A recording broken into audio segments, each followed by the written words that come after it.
Hola comunidad de internet, yo soy el anciano de la gruta, este es el túnel del tiempo y en la séptima generación de Pokémon, es decir, en Pokémon Sol y Luna, aparecen los Ultraentes, que son, digámoslo así, versiones oscuras y semi-demoníacas de los Pokémon. Pues Yusuke Omura ha dicho que se basó en versiones que Ken Sugimori, repito, que Ken Sugimori desdeñó y que no quiso para esa generación de Pokémon.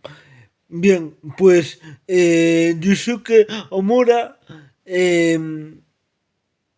usó esas versiones, digamos, alienígenas de los Pokémon como motor de resentimiento y de sensación de que lo habían renegado, ¿no? de su arte conceptual y que usó ese resquemor para crear a los ultraentes. Claro, esto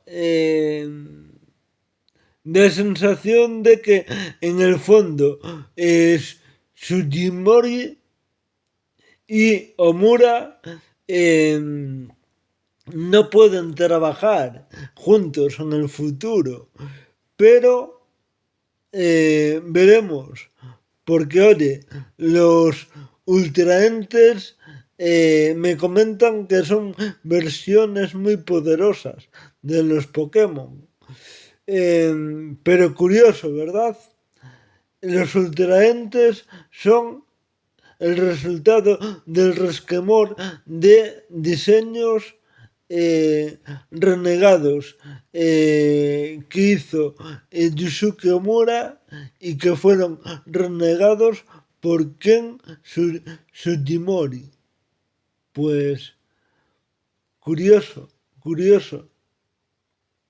Veremos.